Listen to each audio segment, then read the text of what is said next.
We as ADB need to incorporate digital into our DNA. We also need to do more to help the region accelerate its digital transformation. Together, we can emerge from the pandemic stronger, more inclusive, and sustainable.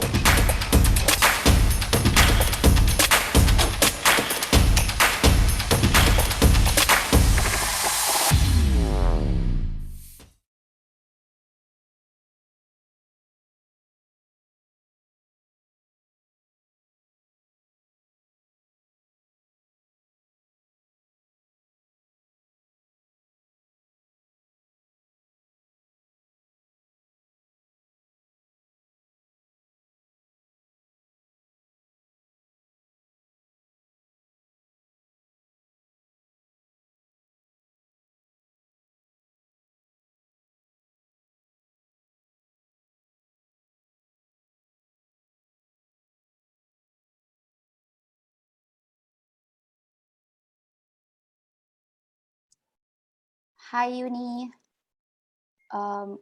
We can't hear you.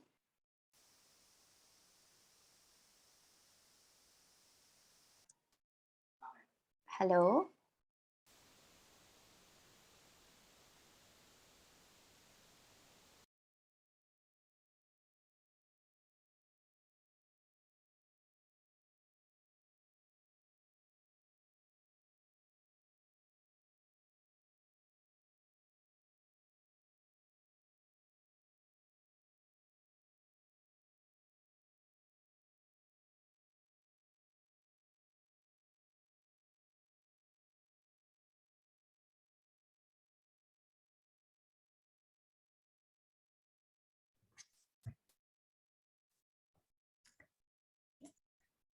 Okay, since it looks like I'm having a technical issue. We can hear you now, Uni. Fantastic, sorry about that. Hello and welcome to DigitalXADB and showcase session on geospatial information technology in ADB and beyond. I'm Uni Zhang with Digital Technology for Development Unit at ADB and your host and moderator for today's session. Before we begin, just wanted to give a quick reminder that if you're on the virtual event platform, you can use the Q&A function to post your questions, which we will answer after the presentations are over. We have a very exciting lineup of speakers from ADB's tech partners today to share their innovation technologies and use cases of geospatial information technology in ADB projects and other geographies. But first, to kick us off, I'd like to invite Mr. Thomas Abel, Chief of Digital Technology for Development at ADB, to give an opening remarks. Thomas, over to you. Thanks, Uni, and thanks everybody for joining.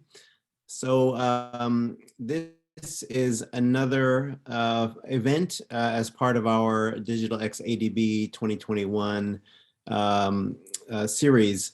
And today we're going to be talking about geospatial information technologies, specifically GIS and Earth observation. And as Uni said, with our partners, there are very many technologies that are evolving in this space that we can use for our development objectives.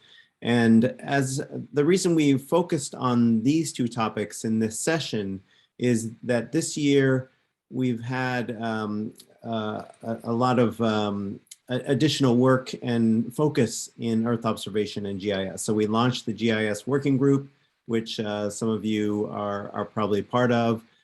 We also launched a new TA in Earth observation, and we have been working very closely with our Earth observation partners on various programs this year.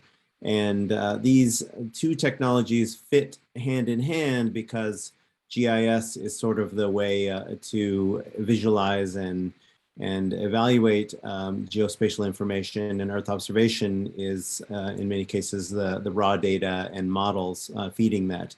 And as you'll see in these demos in the showcase, that these technologies are wide-ranging, and we have very solid partners. And I think the partners that we've lined up for this demonstration are especially relevant because they cover a wide range, and each one of them has quite a lot of experience working with us. I guess with that, maybe I'll just hand it back to Uni, and you can go ahead and hand over to the speakers. Thank you. Fantastic. Thank you so much, Thomas. So without further ado, let me turn to our exciting lineup of speakers. Can I have this slide? Thank you very much.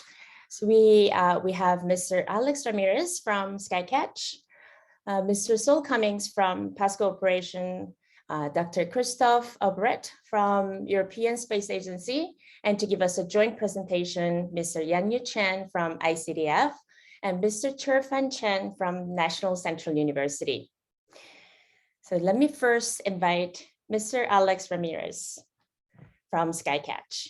I'm really excited to have Skycatch in our showcase, since Skycatch is also one of the portfolio companies of ADB Ventures.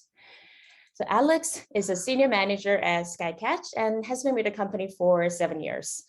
His first project at Skycatch was to establish a quality engineering infrastructure while managing hardware prototypes for Skycatch Evo 3X and Explore 1 drones. Alex then took over the manufacturing efforts and led the new product introduction as Skycatch scaled manufacturing to overseas contract manufacturing. Well, since then, Alex has been managing the deployment of Skycatch technology to several high-profile clients. So thanks again for joining us today, Alex, and please take it away. Thank you, Uni.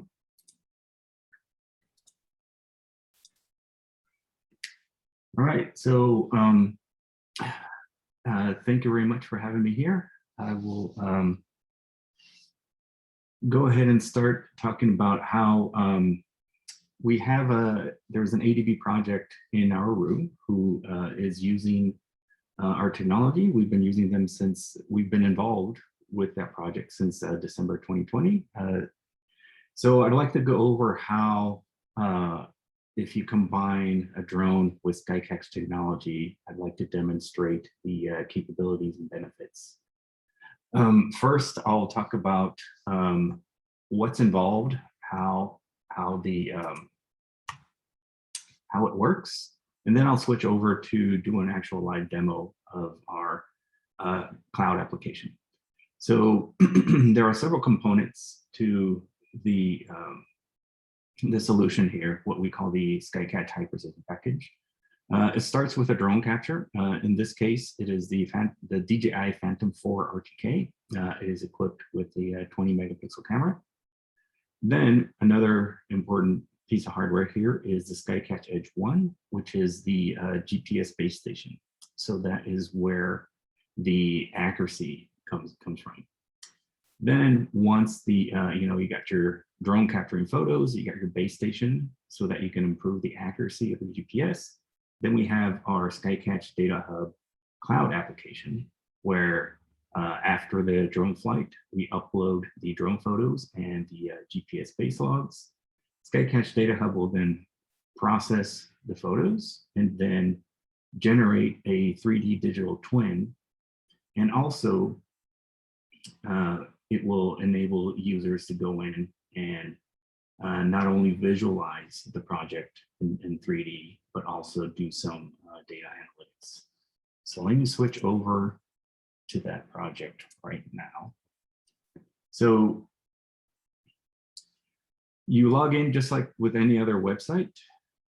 We employ industry best practices when it comes to security. So as long as your password is strong, your data will be secure. We also exist on the AWS backend, so we get the robustness and security that comes with that solid platform. So you just log in as you do with any other website.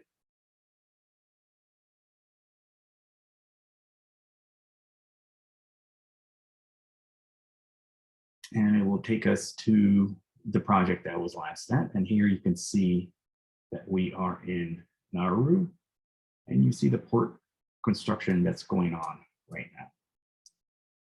So the background imagery is just satellite stock imagery, and you can see that the area that was captured by the drone is more in focus, and we were able to construct a 3D digital twin of the area that was captured by the drone. If we look at the raw photos, you can see the flight path that the drone took to capture the port construction project. Every white dot symbolizes a single photo that was taken. So this means that the drone takes still photos at regular intervals. It does not take video. You can, if you would like to take a look at one of the photos, you can just pick one out of the sky. Again, this is a 20 megapixel photo, and you can zoom in if you want to get some details of the project here. This drone operates in full autonomous mode. The pilot is really there just to engage in manual override in case there's an emergency. So to plan this flight, you can see that it's perfectly planned by the routing algorithm. So all the user needs to do is just circle the area on the map that they wish to capture, and then the routing algorithm will calculate the flight plan for optimal efficiency. So let's go in and do we'll show you some of the features that we have here. So for project management purposes or just for visualization, you can add just some annotations if you want to add notes. So let's say you just want to add then text label.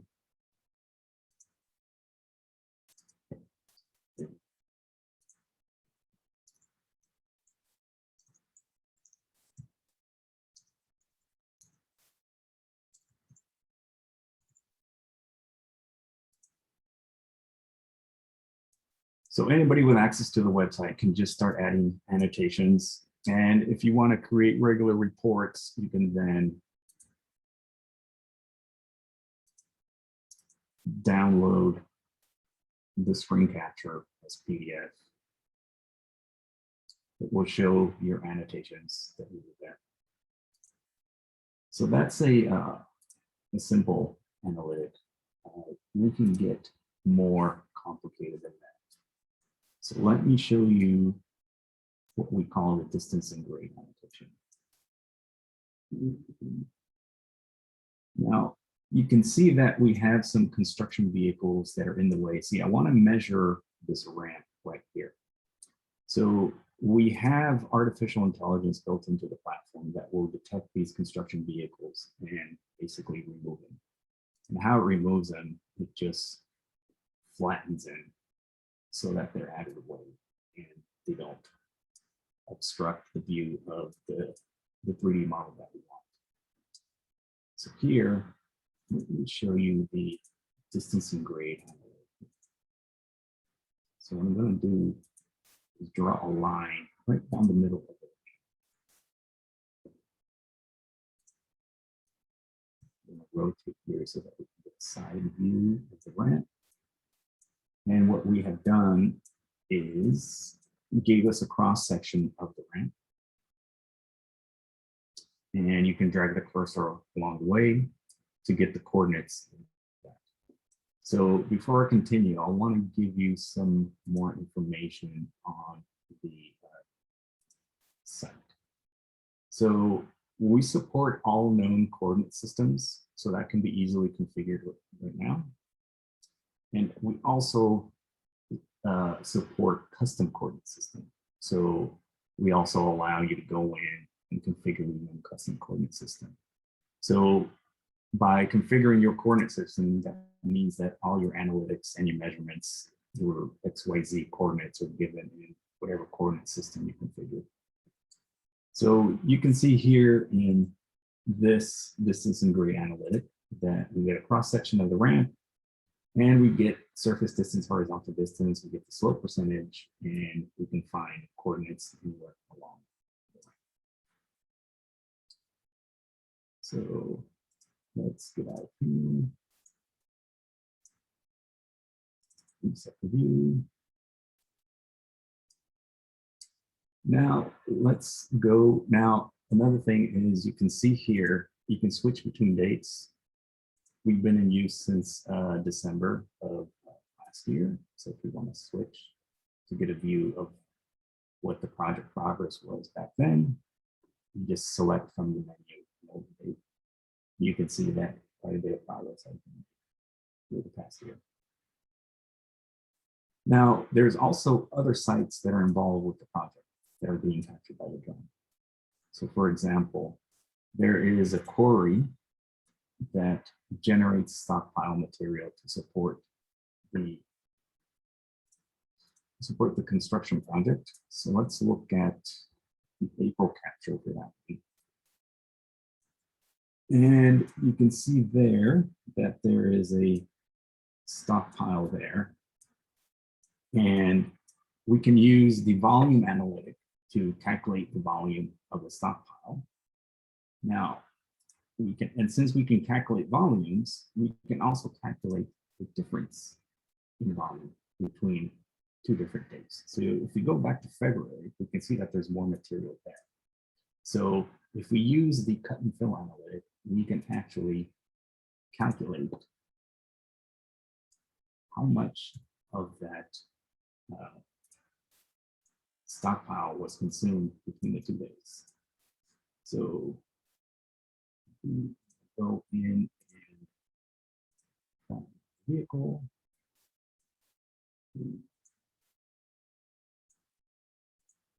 It's not going to be very precise here, but we create a polygon around the area that we want to manage.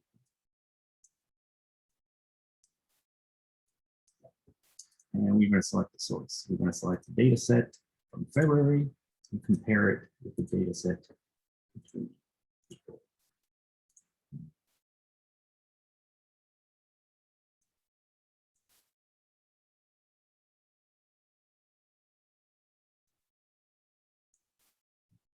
Here.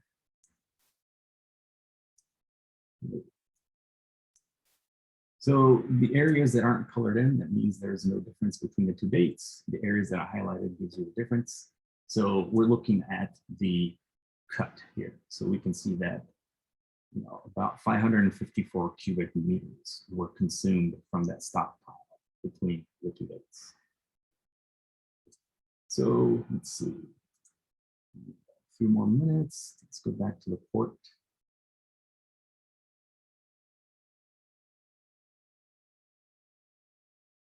Well, actually, I want to show you also, so not only are we involved in capturing and modeling the port construction project, it turns out that there was another project for Nauru, and it has nothing to do with construction. They were going to send a team of surveyors to the island to survey the coastal reef flats, but due to COVID restrictions, they weren't able to travel. But it turns out that we can use the same drone and the same software to survey the coastal reef flats as well. So all we need to do in this case is we just need to fly when the tides are low, and that's it. You can see here that we're able to capture details of the reef flat, and we can also do the same kind of measurements that we do. So if we want to do, for example, a cross section here, let's do something interesting. This.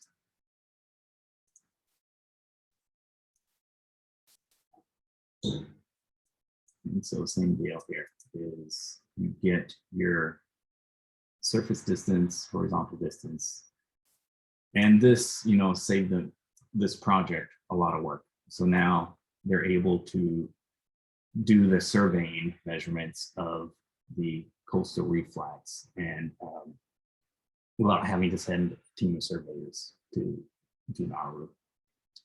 Let's see. One more thing I wanted to show you in the report.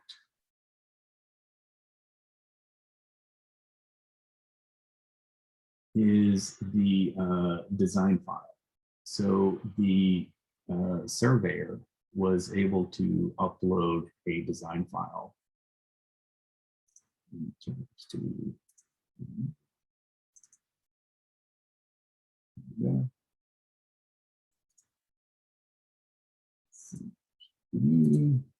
then we can disable the base map just so that we can get better visibility.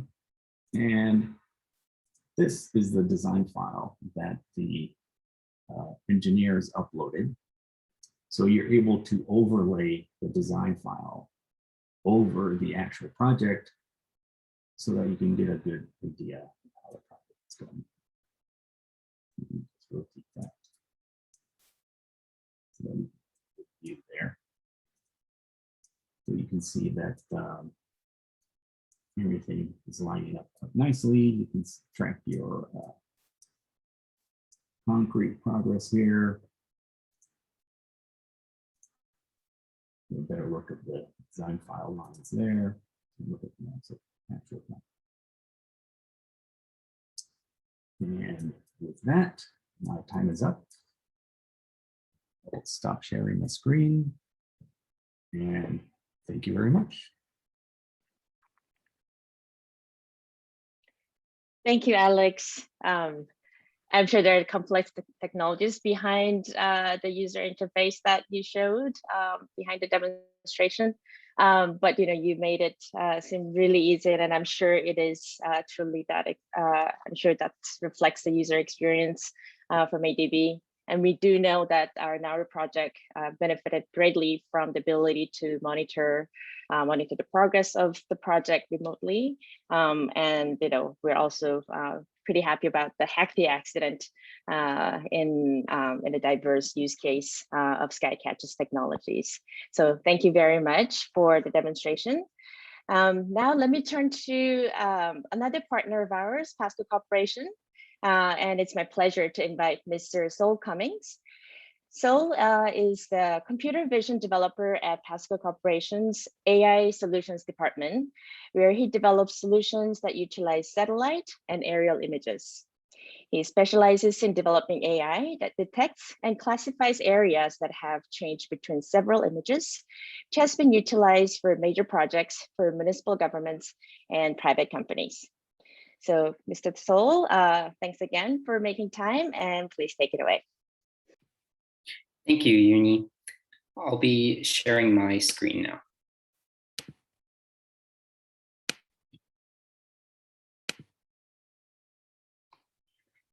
My name is Sol Cummings. I'm from Pasco Corporation, which is headquartered in Tokyo, Japan.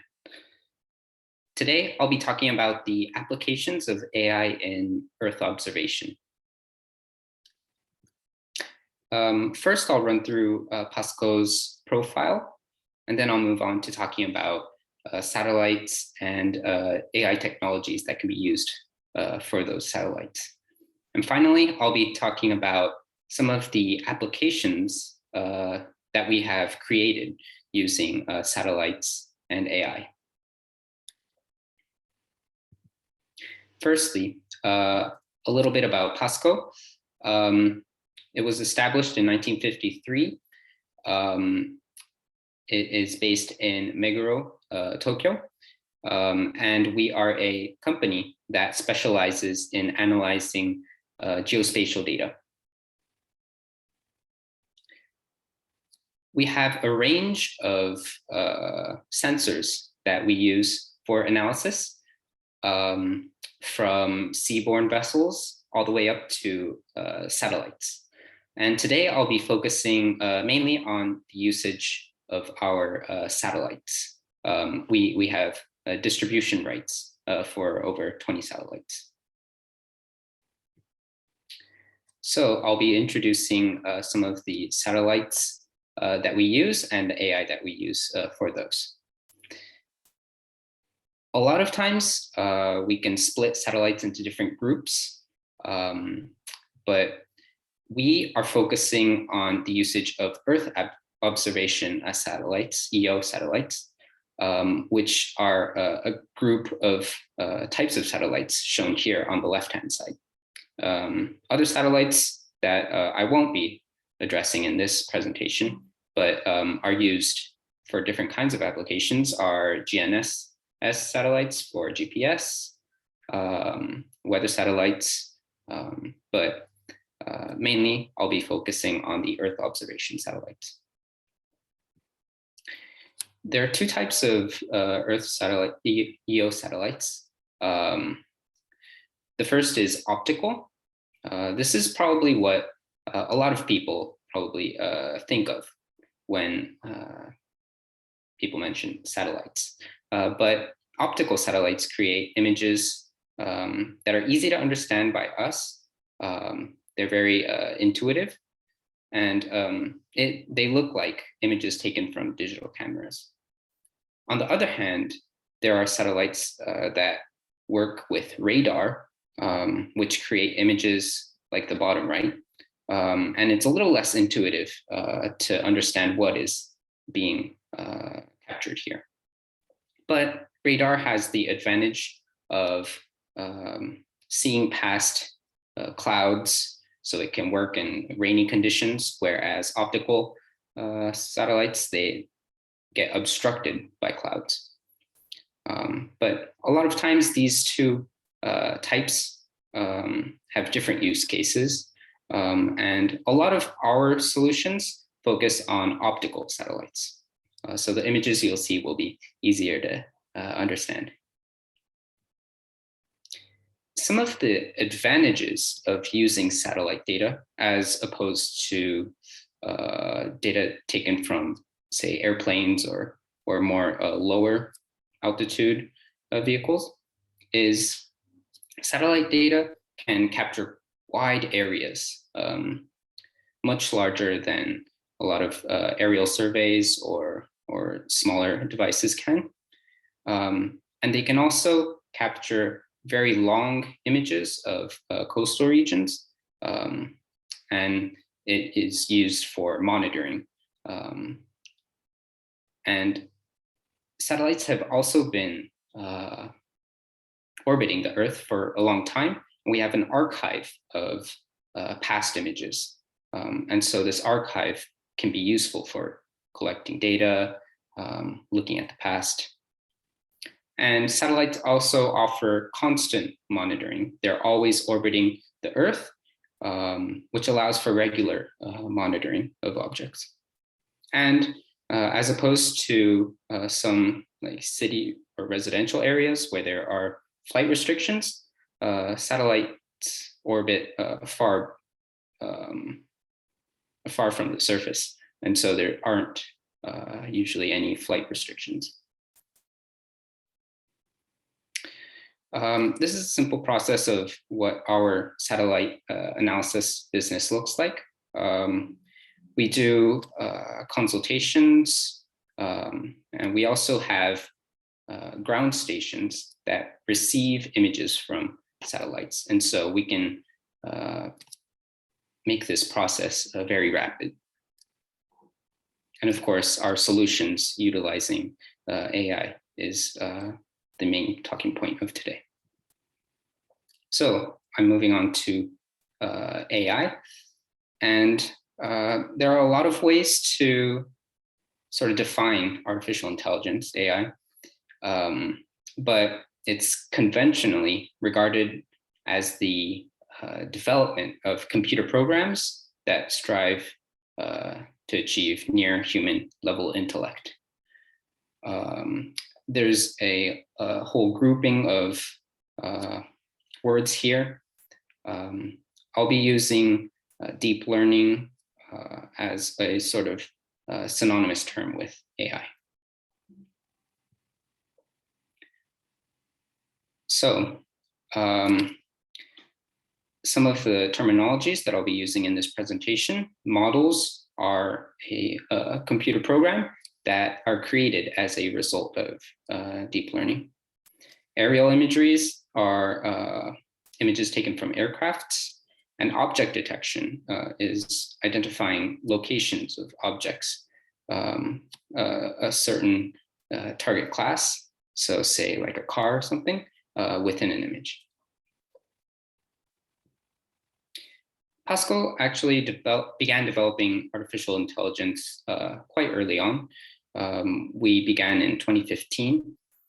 And a lot of the breakthroughs in deep learning were around 2012. Yes. And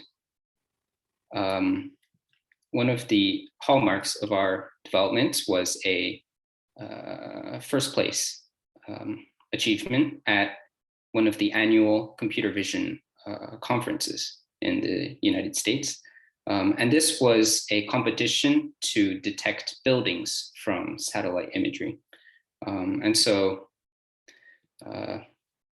some of the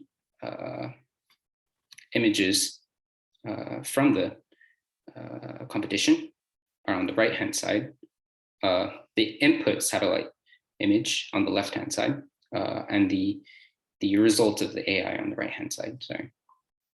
So on the top side, there are building footprints, the outlines of buildings within this satellite image. And you can see the ground truth, or the correct answer, is quite close to what the AI puts out. On the bottom right, there are road networks. The bottom right-hand side is the ground truth, or the actual correct answer, and the bottom left of the 4 squares is the AI output.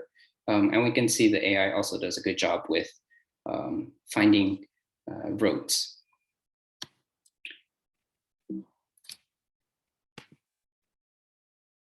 Once we can create these road networks or these building footprint outputs, we can actually use those for change detection. And we do this by inputting images of the same location taken at different times. We run our AI algorithms on those images, and we get outputs. And we can compare these AI outputs, and we can see these locations circled in red have changed over time. And change detection is very useful for many different applications, ranging from disaster analysis to things like monitoring. And this leads me to the applications of the AI that we build. One of the main uses of change detection in buildings is its usage in property taxation. So there's an ongoing challenge of capturing reliable and efficient property taxation methodologies. And this is usually coming from municipalities or governments. One solution that Pascal can offer is that we can capture images of cities using satellites. We can analyze those images and help visualize the changed buildings within those cities. And this can allow for sort of targeting which housing units require a property taxation change. And some of the classes that we can find within these changes are newly built buildings, or demolished buildings, or renovated houses. And as a result, accurate and efficient property assessment can be done. And this can help stabilize finances for municipalities. So here's a diagram of sort of the workflow of our AI models. On the left-hand side, we have images. These are actually high-resolution aerial imageries, but the same can be done with satellite images. We have two images, a new and an old, and we run our building detection model, which creates these building footprints shown in yellow in the middle column. And then using the outputs from this building detection model and using another AI change detection model, we can create the outputs on the right-hand side, where each building is evaluated on its change and classified into different kind of changes. So here, some new buildings, demolished and renovated buildings are highlighted in their respective colors. And we actually use this kind of workflow and these models for Japanese municipalities. One such municipality is Yokohama City, which is a rather large city, or it's the second biggest city in Japan, but it's near Tokyo. And our role in the workflow for Yokohama City is the acquisition of aerial imagery. So we fly the planes and we extract geospatial information using AI on those images. So our images create outputs shown on the previous slide. Lastly, we install parcel maps and the AI predictions into a cloud GIS system for the city, where they can now determine the buildings where property taxation needs to be changed. Another use case is population estimation. So there's an ongoing challenge of updating population databases. And this can be very hard in developing countries. But a solution to this is offered by Pasco, where we create maps of the city population and the number of households using AI and satellite imagery.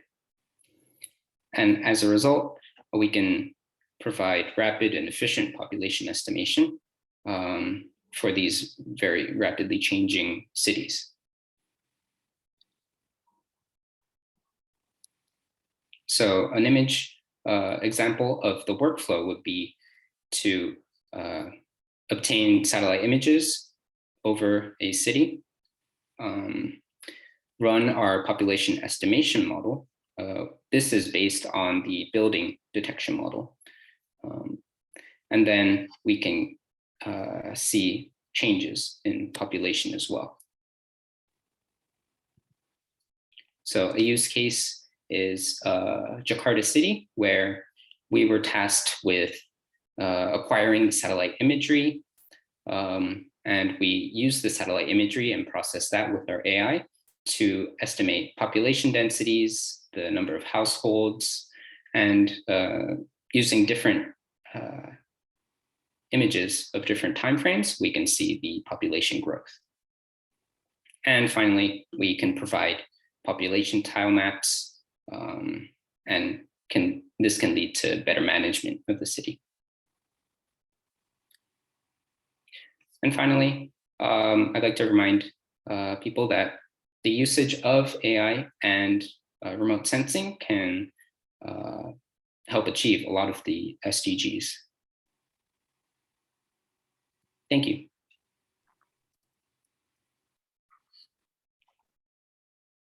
Thank you, Mr. Sol Cummings. Hope everyone can hear me this time. Right. And, really appreciated the Earth Observation Satellite 101. Really fascinating to hear how far the convergence between AI and Earth observation technologies have come. Especially, being able to produce AI outputs that are close to the ground truth, but more importantly, the varied use cases of this technology in tax as well as Earth observation. Right. Tax and population estimate. All right, so let me move to the next speaker from another close friend of ADB's from European Space Agency, Dr. Christoph Obrep. He manages the Global Development Assistance Program at European Space Agency. GDA, or the Global Development Assistance Program, forms the technical backbone of the Space for International Development Assistance initiative, which is jointly implemented by World Bank and Asian Development Bank. And the program aims to mainstream satellite Earth observation in development operations. And let me just add that ESA has been a great partner of ADB since 2012, I believe. And we also have a secondee from ESA in our team. So it's a really great pleasure to have a representative from ESA speaking at our showcase. So Dr. Obrep, please take it away. Thank you very much, Yuni. Hope you can hear me well and see my slides already. If you could briefly confirm. Anyway, I assume it's fine. So thanks to ADB for having me represent the European Space Agency in this exciting session. And furthermore, also for the successful partnership we've been operating under over the last years that you just alluded to. I'm very glad to be here and also to work with you and the team on taking this to the next level. My name is Chris. I already got introduced, so I don't need to say much more. Just to maybe highlight that what I'm going to present here is obviously a team effort. So we have colleagues from across the ESA Earth Observation Directorate contributing to this partnership and to the various programs attached to it. Actually, I'm happy to follow up on Mr. Cummings' presentation. He has provided a quite nice segue for me to dive into the domain of Earth observation for development. So I can skip a few of my clarifications that he already made for me. So for those of you who are not familiar with the European Space Agency, we are not an European Union entity. This is often maybe misunderstood. We're a separate agency, 22 member states and a number of associate and cooperating states. We obviously work very closely with the European Union and the European Commission on a variety of programs, including on Earth observation. And I'll get back to that in a little bit. In fact, the Earth observation missions that are developed by ESA or have been developed by ESA can be structured in, say, three components. We have scientific missions where we test and try new technologies on new sensors. We have the Copernicus program, which is jointly implemented with the European Commission. I'll get back to that in a little bit. And then we also have meteorological missions used for weather forecast and related aspects. But I would say really for the development community, the Copernicus program and the fleet of Sentinel satellites are the most relevant ones at this point. And they have really been a game changer in terms of what we can do for development and how we can actually transfer this type of technology and associated services to the development community.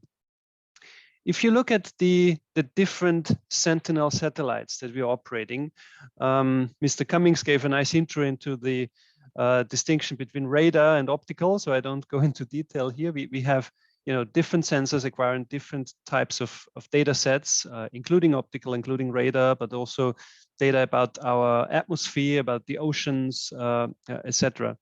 But so it's a lot of data. We currently distribute around 250 terabytes per day. But in addition to that, all of it is actually provided completely free and open to anybody who is interested in it. Obviously, this is the raw data, if you will. And data itself doesn't usually solve your development challenges. So you need to build on it. You need to create products, services, and derived analytics in order to inform your decision-making processes. And that's why we are partnering with entities like the ADB to facilitate that. I should add, considering the content of this event and this session specifically, that this free and open policy of the Copernicus program is really one of the largest opportunities and the largest openly available data sets where digital technology can come in, cloud processing, applying AI, machine learning algorithms, testing it. It's a huge opportunity to advance together in that particular domain. And it's already been producing extraordinary results in that context. So with this, actually, we feel that we are really embarking on a new era. We have so much data to look at that there is, frankly speaking, no justification also for the development community, which is traditionally, let's say, not an expert user of high-end technology. There is no justification anymore for the development community not to tap into this pool of data and to use it for the benefit of client countries and stakeholders in developing countries. That said, we've come a long way from the early stages of satellite technology to where we are now. So we are now having AI chips on board of satellite sensors that basically pre-filter the potentially useful information and optimize what data is actually downlinked from the satellites. So we have come a long way. But I should add that, especially in the development context, innovation doesn't necessarily always come in form of a new product or a new technology. It doesn't have to be cutting edge technology in the strict sense. Often it's about a new way to actually handling an old problem. And for satellite technology, that is often the case, that a lot of these services have been around for decades, but just haven't been adopted in the development community as they could be. And now, it's becoming easier, more user-friendly, and that's where we are basically putting our foot down to really transfer these type of skills into the development community and into the client countries. We already saw this before, Earth observation as a major opportunity to address and achieve the Sustainable Development Goals. This is an analysis actually performed by the Group on Earth Observations, SDG initiative, where we really screened through all the targets and indicators and evaluated the opportunities that Earth observation data can offer to address these. The European Space Agency has really invested quite some time and resources in this domain, not only on the SDGs, but specifically also on how the development banks, the development finance community can, bring these types of technologies to the benefit of what they do. And we've started with that more than 10 years ago, back in 2008, with small-scale demonstration projects, basically illustrating the potential impact satellite Earth observation can deliver to development, raising awareness along the way. And that led us to actually,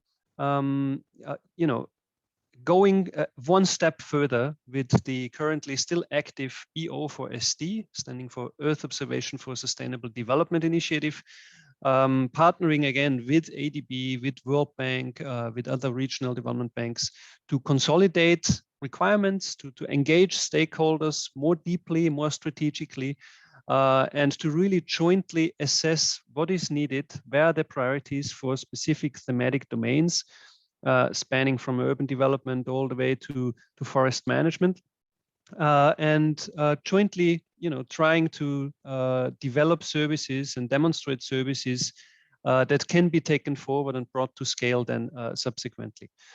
And the latest basically step in this process is now the launch of the new GDA program, the Global Development Assistance Program, which in fact is one component of a much broader scope joint initiative we label Space in Support of International Development Assistance, or Space for IDA. And the whole idea of Space for IDA is really to transfer more programmatic ownership to the banks to really achieve a systematic mainstreaming and integration of the use of satellite EO in development operations. Develop best practice cases, etc., and really jointly take this forward. A few examples of how we have been partnering with ADB over the last couple of years. This one actually refers to the ESA Geohazards Thematic Exploitation Platform, where we analyzed land subsidence in Indonesia, used for disaster resilience planning. I won't go into detail here, maybe just briefly referring to the use of Sentinel-1 data here. So this is openly available satellite imagery, radar data, which can be used to analyze surface motion and trends and time series in this context. Another example is the eDrift project, where we look at disaster risk and insurance and finance issues.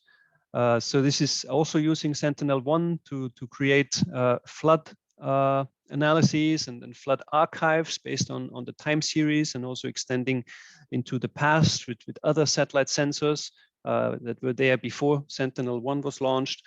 And the main objective here was really to demonstrate the ability of working with the full archive, huge data volumes, and convey to possible users in the disaster risk management domain the value of having such an exhaustive flood detection catalog over an extensive area and extensive period of time. eDrift is also used to create a near real-time flood monitoring service with automated mapping of flood extent, on-demand mapping application of flood extent also in urban areas, and basically also providing a dedicated computation node on a cloud platform, cloud processing platform, which is reserved basically for the stakeholders in this project. So I won't go into detail here, but one more case, we also supported ADB under our EO clinic, Earth Observation Clinic, to help with coffee plantation analysis or preparation of a national coffee sector development plan in Timor-Leste. And what you see here is partly the detected coffee plantations and understory in the various areas that are marked in red. As I said, I won't go in much detail because in fact we have demo cases on the 29th of October at the virtual Tech Expo, where my colleagues and team will present and dive into more detail on the technical details. So before I conclude, I would actually give a brief outlook also. So what I presented on the EO for SD initiative, the EO clinic, I showed an example, EO World before that, all these kind of initiatives as precursor efforts to the current GDA program.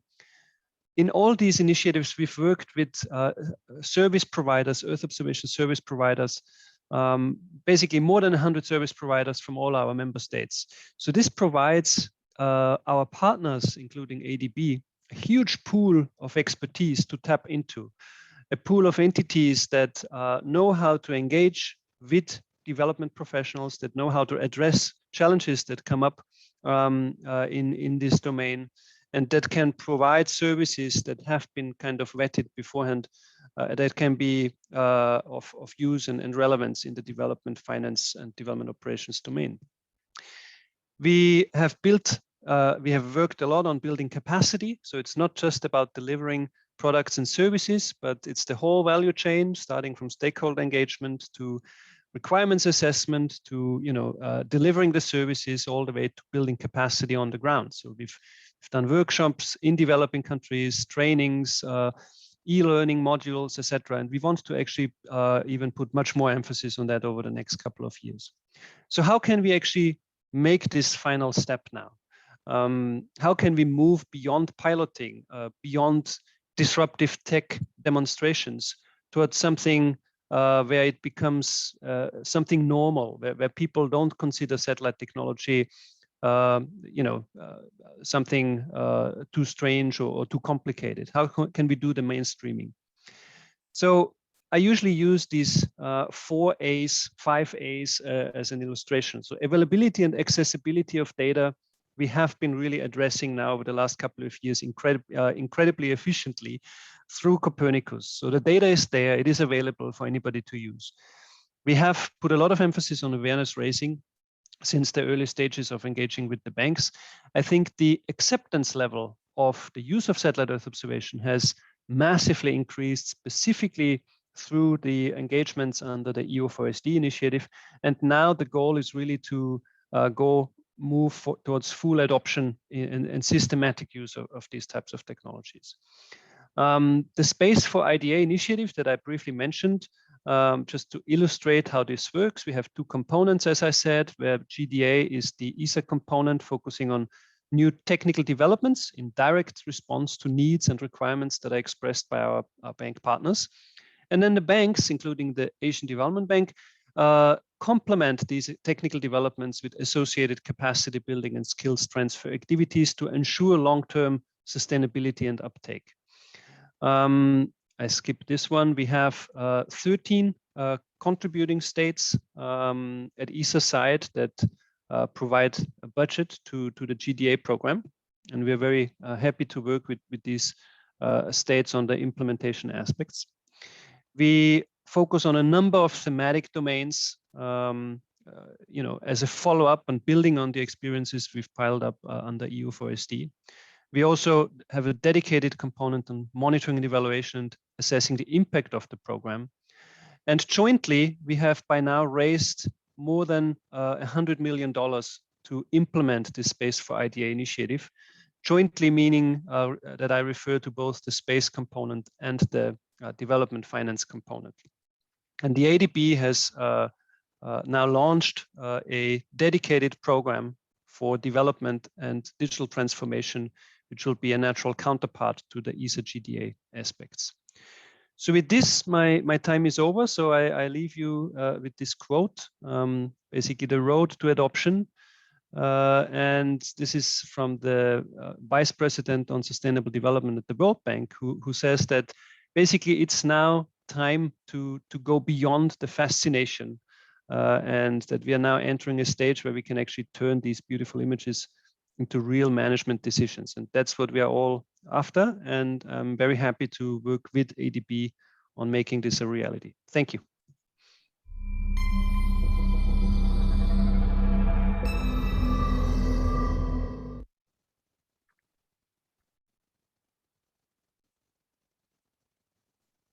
Thank you, Christoph. And I was starting to feel like a kid in a candy store until I saw the last quotation, which was a sober reminder that, yes, it is time to go beyond the fascination and drive the adoption. As you said, it is the biggest free and open source of data that we can use for development, but it's really the matter of building the geo data literacy, the institutional capability, and we're really looking forward to working closely with ESA to drive the adoption. Right, I think we are already at the last presentation, and I'm really excited to invite the 10 duos to give us the last joint presentation. But let me introduce the speakers first. So we first have Mr. Yanyu Chen from International Cooperation and Development Fund, who serves as a specialist of Honduras Forest Pest Management Project since 2018. And the project aims to establish a platform collecting pest information and supporting the Honduras Forest Authority's decision-making. And with Mr. Chen is Dr. Chi Fan Chen from National Central University. His research interest has been in the area of GIS, digital image processing, and integration of remote sensing and GIS for environmental applications.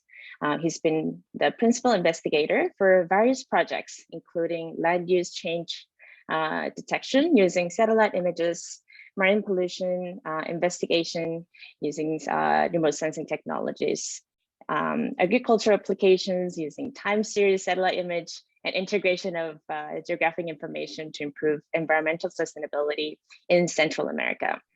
And I'd just like to add that while ICDF has not had an ADB project yet, we're really excited to hear this use case and also like to thank ICDF for supporting our team and being a great partner to ADB. So Mr. Chen, please take it away.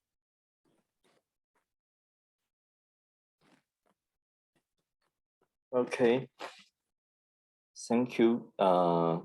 I assume everything's fine, so I'm going to start. I'm very happy that this time ADB can invite us to introduce our project in Honduras here. And I'm going to introduce Honduras Forest Pest Management Project here, and then I will let Professor Chen to more detail about this technician part. And our ICDF have 6 kind of a project in forward about agriculture, education, SME development, public health, medicine, environment, and ICT. And as you can see, our project start from 2018 to 2021. We focus Honduras to establish a decision supporting platform here to let them control the pace. We are trying to reduce the early warning time from 2 months to 1 week. And you can see this project is more focused on environmental and ICT. And why are we going to reduce this outbreak time from 2 months to 1 week? That means something emergency happened here. As you can see, this is what happened in Honduras. By this airplane photo, you can see all the mountain head turn red. This is one kind of piece we call SPB, South Pine Beetles. This beetles is very small. It will attack pine trees and then this pine tree turn red and then dead. And this speed is very fast. As you can see this photo, all the forest is green. After 14 days, the top of the forest turn a little red. 14 days more, all the forest turn red. And this forest is not curable. We need to cut them off and let them dead inside. So what situation here? Honduras have 112,000 kilometers, is about the size of Korea, and we have 95% of forests in here, and that's about the same with Taiwan and Japanese here. And you can see 30% of this forest are pine trees. And only in 2015, this year, we got 25% of pine forests got in fact damaged by this pest. 25% of pine forests dead that time, only within 1 year. So what we can provide, these things keep happening. What we usually do is cut a line to separate the healthy forest and the pest. You can see the left is healthy and right is pest. So by this image, you can see we isolate this got infected forest inside, and then the pest just spread and dead inside. We hope it won't spread outside. That means if you can find this pest as soon as possible, you can save more trees to reduce this pest to separate. And so people were thinking, and satellite image should help, right? Sure, satellite image help. You can see this red spot, this huge area. We use satellite image to control the pest. Don't let them spread more. But 14 days before, all the forest is still green. So satellite image can help, but not enough. So my conclusion here, satellite image is necessary, but not fast enough. We need a more fast tool, not only detect, but need to predict where the pest will find out. Okay, so imagine this, or our project provides these tools. We call it risk map. We use 14 environmental parameters to calculate what the probability will the pest show up in the forest. The red spot means it's a high probability, so the forest department can send people there to investigate and see is there a pest, and if they found it out, and we can cut the tree as soon as possible to reduce this pest to spread out. This is what we provide to Honduras, one kind of tool.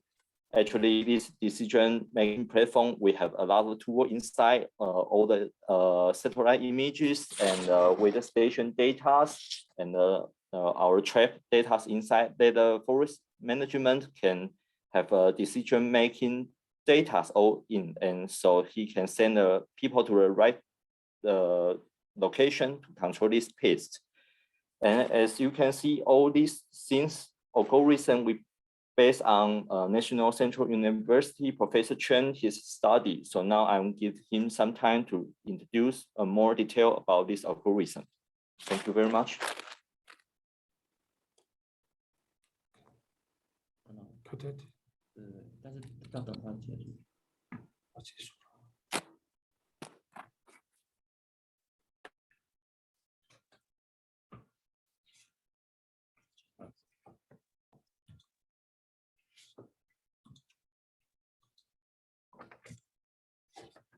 Okay, hi everyone. I'm Professor C.F. Chen, and my first showcase of ICDF GIS and Earth observation technology and application, AI application is marine debris detection. Marine debris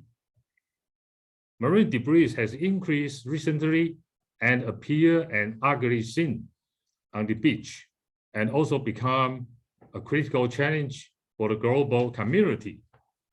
According to the investigation of NGO groups, there are many hotspots on beach debris along the coast in Taiwan. Traditionally, the beach debris sorting and identification are implemented manually. It's usually time-consuming and labor-intensive, and often it only takes place in a small area due to this restriction. So what have we achieved in this issue? We integrate drone image and AI technology and attempt to automatically perform beach debris sorting and identification. First of all, we acquire drone image at beach area and generate orthophoto with a resolution better than 5 centimeters. The image collected by drone are used to generate an imagery data set for AI training. Next, we use the neural network to develop an AI model to automatically identify the debris category and amount. After sorting the debris we collect, we found out that 3 major categories of marine debris on the beach are plastic bottle, fishing buoys, and styrofoam. Some results from our AI model are presented here.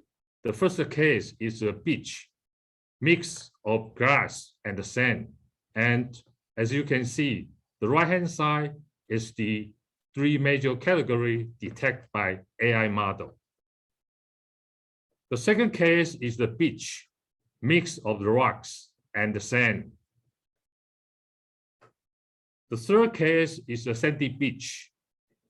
In comparison to the manual sorting and identification method, using AI technology can reduce manpower and the time, and also increase the scale of the monitoring area. So what are we doing now? We are currently developing an AI model using mobile phone image to automatically detect debris category on the beach. And some initial results are shown here.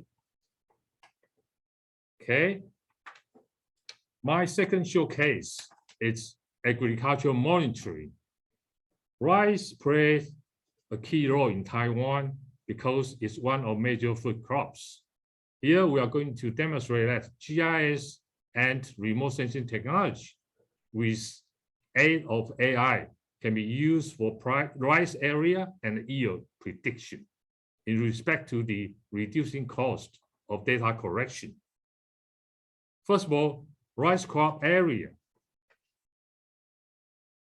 prediction required information of crop phenology, which can be obtained from time series satellite data.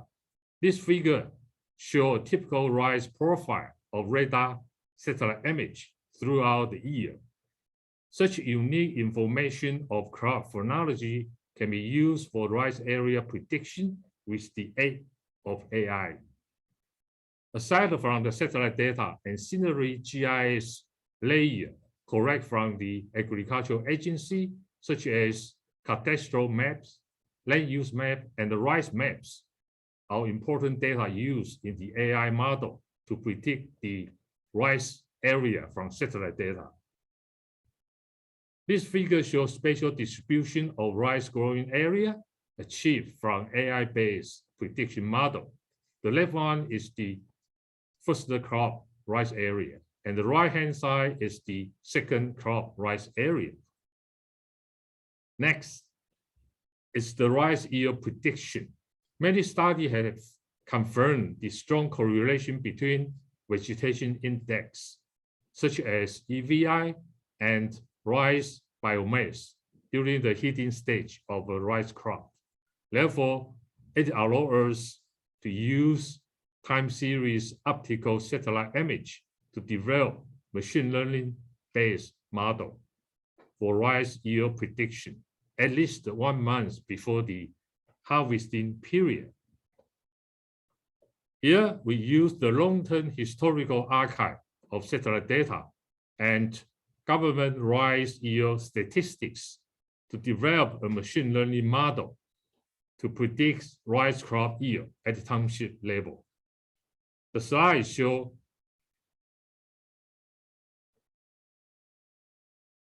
the spatial distribution of rice yield for the first and the second crops at the township level in Taiwan. Okay, this is my last showcase.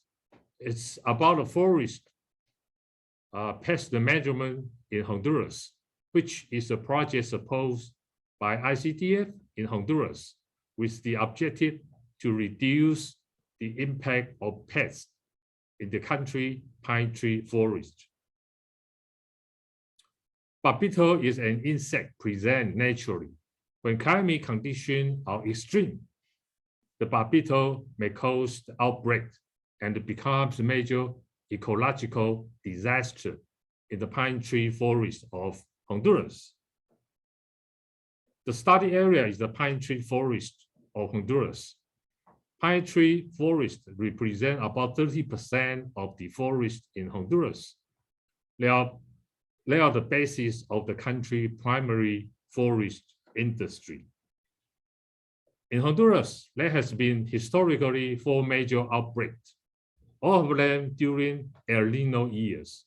The most recent one occurs during 2013 and to 2017 period, destroying more than 500,000 hectares pine trees.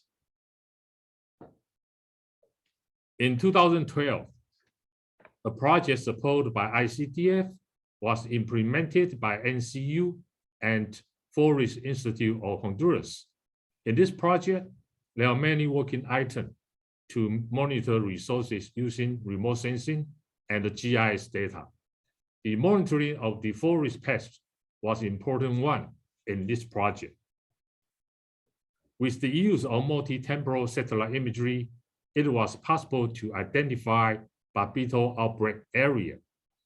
A prior image and a subsequent image was used to detect the affected area in a timely manner to control the outbreaks and quantify damage. In the maps, the red area indicates the bipedal outbreak area, detected using multi-temporal analysis of satellite imagery.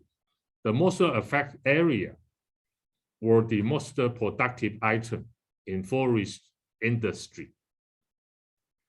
As a result, for better management of the forest pest, it was necessary to aid the Honduras Forest Institute For this, a project called the Forest Pest Measurement was developed by ICDF, NCU, and ICF.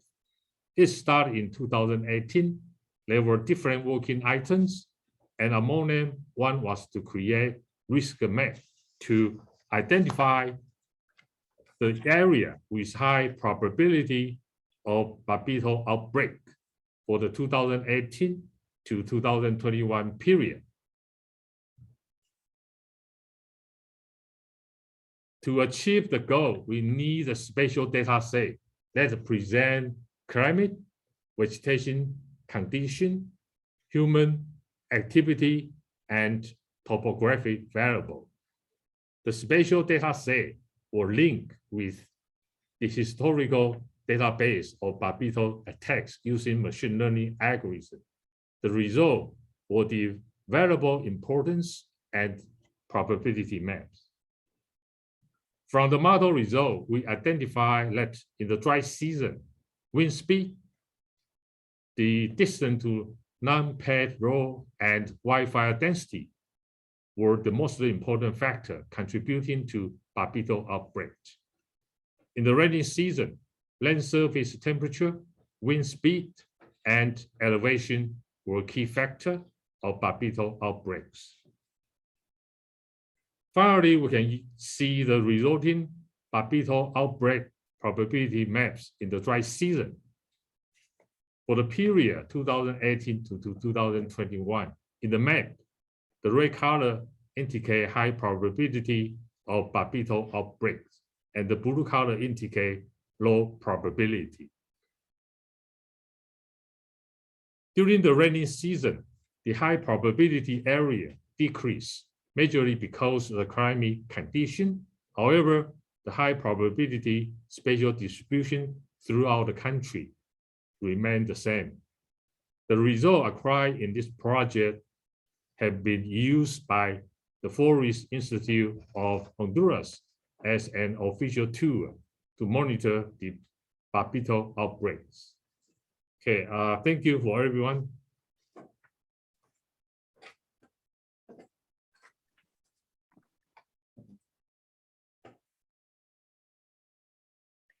Thank you, Dr. Chen and Mr. Chen, for a very exciting sharing of your projects in Honduras and elsewhere. As mentioned earlier, while ICDF and its partner doesn't have an ADB project in place yet, I'm sure the use case that they featured, shared with us just now, has a lot of applications for various ADB operations as well.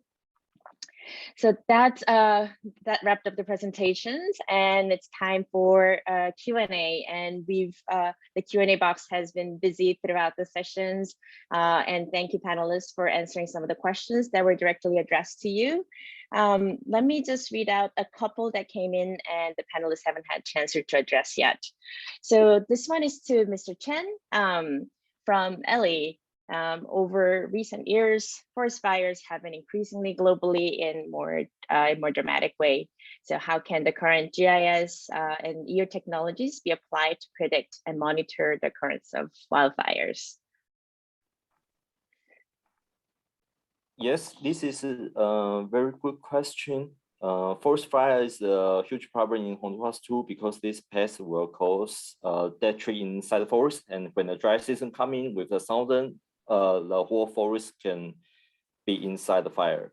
So this is what we're going to prevent in the future, the same. But fortunately, we have the same technology, the same algorithm. We can collect the environmental parameter to detect where is the dry place, where lack of the rain. So this is a high risk of the forest fire. So with this risk map of forest fire, we can set people to there, and we can collect the pine needle under the forest to reduce the probability of this forest fire. Thank you very much. Thank you, Mr. Chen. And while I wait for other questions to come in, let me just ask a question to all the panelists. Today being a showcase session, you all focused on demonstrating the technologies or the the overview of the projects that you were involved, but wanted to ask, if you could talk a little bit about the challenges in applying and implementing GIS and/or Earth observation technologies in developing country context. Could we start with perhaps Dr. Christoph from ESA?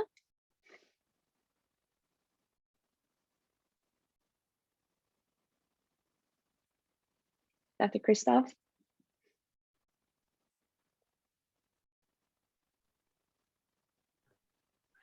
Sorry, I had some audio issues right now. I couldn't unlock. I also missed your question. If you could repeat it, please. Excuse me. Oh, no problem. I think I caught you off guard.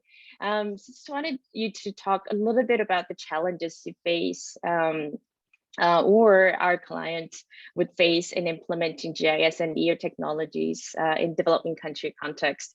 You mentioned geodata literacy, institutional capabilities, but I'd also assume, given the important role that AI plays, the capacity would also be an issue, but would like to hear from your experience. Mm-hmm. No, that's an excellent question. Actually, that question is at the heart of what we are trying to do with the new Space for IDA initiative, because in fact, we have kind of, learned the lesson over the last couple of years that capacity building in itself is extremely useful, but probably not enough, to be honest. We need to go beyond capacity building. And that's what I meant with the reference to actual skills transfer. We should go beyond, trying to just train counterparts in developing countries to use what others produce for them. We should, in fact, try to train them to be able to produce their own services, maintain it, and operate it in a sustainable manner. So, but for that, it's not enough to just in quotation marks, work with the standard government counterparts that development banks operate with. We need to go a step further. We kind of need to introduce this in the youth. Generate like a new workforce on that. Work with universities, adjust their curricula, right? So these kind of things we've often seen in developing countries that if we train government counterparts, it often happens that they certainly have a much higher skill level and leave the job because they have a profile that is more attractive for different jobs. So, the sustainability of this whole capacity building effort should be in the center of what we do so that we can really take it forward. I know I got a little bit beyond your actual question. Maybe just one more comment on the AI. So, while of course there's a lot of how can I say, excitement about the use of AI, about what it can do, and I'm certainly not putting that in question. We have entire large programs on that, but I would really like to try to focus ourselves on what do we want to achieve, right? So we should always try to put the question first, like the development challenge first, and if AI and an AI method is the appropriate way to address that challenge, perfect. But it may not be. There might be others, other more simple, so to say, models that can address that question. And we should always focus on a fit for purpose implementation approach. So that's just what I want to put out here for the panelists. Thank you, Christoph. And definitely I noted that AI or any technologies, it's really not a silver bullet in itself, and great wisdom in promoting the fit for purpose aspect of technologies. So let me turn to Mr. Sol Cummings with the same question. Given that you've done ADB projects in the past, and I'm sure there were some lessons learned, even perhaps some walkarounds that you can impart to the current and future partners of ADB and ADB staff. Sure. So when we develop our AI, I'll provide a little bit of a technical sort of issue that we had. When we develop AI, we try to build things that have generalizability that can work in different countries. But of course, many countries have different characteristics in their cities. Some countries might have red roofs, some countries might have just square buildings. And it's difficult to adapt our AI models to perform well on each of these environments. And so a key point in implementing AI solutions for different kind of use cases is the collection of data. I think that's a very time-consuming and costly sort of aspect of AI development. But having that kind of difficulty can sometimes prevent the capabilities of AI. So I think finding a good solution to that question is important when considering AI for these kind of projects. Thank you, Sol. Now then, let me turn to Skycatch. And if I could rephrase the question a little bit, since you have a live project, what are some of the constraints and maybe on the project itself, or perhaps in the enabling environment, or other perhaps other support that ADB could provide, so that countries like Nauru could better utilize the drone, digital twin technologies that it can provide, the benefits that it can provide. So, Alex? Yeah, so there were, two challenges come to mind when just setting up the project. And the first one is, drone pilots. So this is just something new to the construction industry, right? And we see this all over. It's just not unique to Nauru. We have customers in Japan, Australia, the US, and you have a traditional construction industry, and then all of a sudden you introduce a flying robot. So now, luckily in Nauru, well, we did achieve a first milestone in Nauru. And this is the first project that we completely did all the training remotely. So we got lucky, and that there was a young government employee who was just excited and eager to learn how to fly a drone. So we just did a lot of Zoom sessions, a lot of training videos, and started him off slowly, and he was up in the air before you know it. And another thing that helps us is, the modern drones are not toys. They are commercial grade equipment, and they're very smart and very easy to operate. So that was the first, challenge. The next one that we currently have, and this is, specific to remote areas like Nauru, is the network connectivity. So once you capture, all these drone images, getting them up to the cloud application, that's a challenge because, due to the remote area. So we have some workarounds, and it's just a matter of being patient, where we just, start the upload. Well, and we got into this routine where they will just start the upload at the end of the workday, and by the next morning, it'll be all ready. So those are really the two challenges in just getting it started.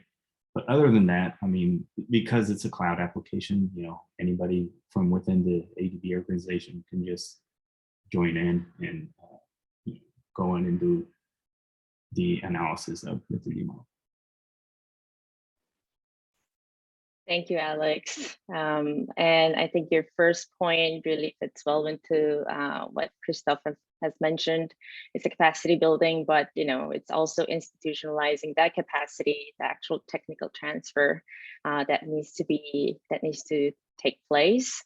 And of course, the general connectivity issues of these countries kind of compounds the issues with adopting new technologies. But I'm glad you're making it work, and really excited to see more applications of this technology in ADB projects.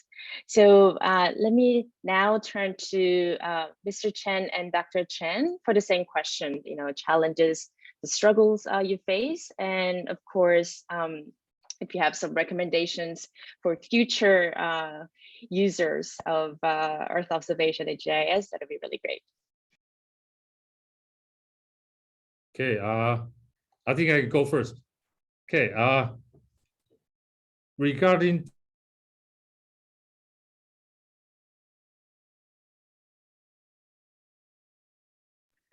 I think we might have lost Dr. Chen. Could we, maybe Mr. Chen? Could you take over? cooperative Oh, investigation, there he is. it's really needed to obtain the data of the major category of marine debris in different countries and regions.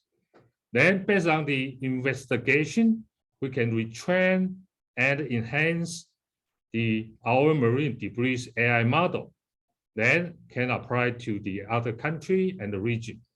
So the challenge will be how to create a cooperative project to correct marine debris data in different country and region. Thank you. Thank you, Dr. Chen. Mr. Chen, would you like to add anything to that? Yeah, and for my side, as I'm working in Honduras, what I see here is this GIS EO information is really important because Honduras don't have their satellite themselves, but Taiwan, maybe Japan, they have their satellite image themselves. So what Honduras can do is just trying to get this free data from all the world, but this data have some time delay. So in the future, this data sharing, I think, is important, and this technology leads to another thing. This information is the same. We should share with the people here that then use their data themselves. So in the future, they can, with this data and technology, they can generate with their algorithm themselves to protect their forests or like the ocean the same. So I think in the future, the unbalance in the world is necessary to consider it. Thank you. Thank you, Mr. Chen. I know we're going slightly over time, but there is a really great question. So let me just address this first. This is to Christoph on capacity building. What could be the solutions to tackle the brain drain from the government positions you mentioned? Great if you can just quickly address this, and I'll be happy to connect you to Lothar, who's been very active in the Q&A session. Yeah, this is like the $100 million question, I guess. If I had a solution, that would be great. I'm not really sure if I'm in the right position to answer that. The brain drain between the different pay scales between government positions, private sector jobs.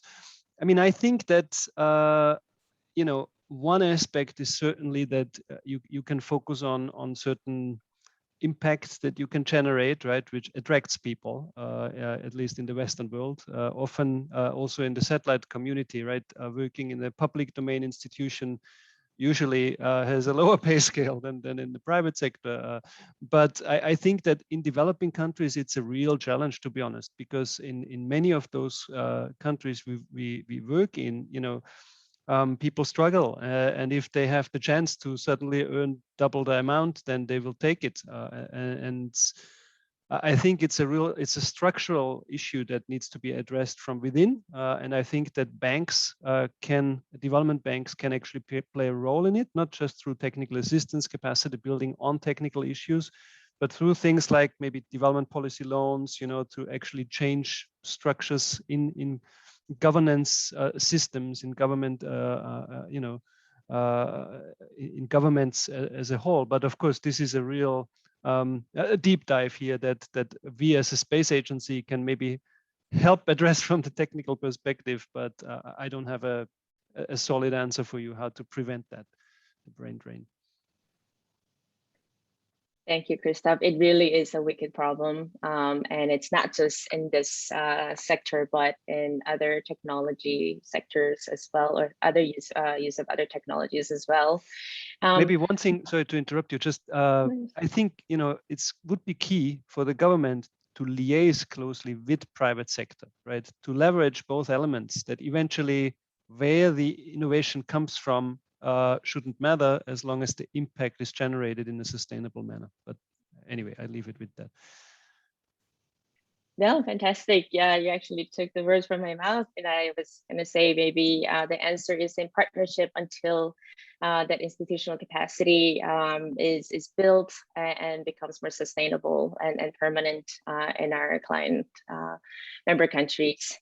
So, so I think it's time to wrap up this exciting showcase session. And thank you very much for our panelists, our speakers today, for showcasing differing yet complementary technologies across geospatial information and different use cases. I think I stopped counting the use cases or different sectors that could really utilize these technologies. And we are again really excited to be continuing our partnership and the dialogue. So. So hope everybody was inspired by these technologies, and I would also like to point out that if you're interested to connect with participating companies here, then you can visit the Tech Expo, where some of the speaker organizations like ESA, PASCO, SkyCatch will have a poster. And you'll be able to connect with them even after this session. And before we wrap up, I would like to ask everybody to take a minute to take a poll and tell us what you thought of today's session. Okay. And once you leave the session, you'll also receive an email from us to share your feedback and your interest in having a follow-up discussion. And tomorrow, we have a panel discussion on another important soft public infrastructure national ID titled Principles on Identification for Development. So hope you can come back and join us for the session as well. Okay.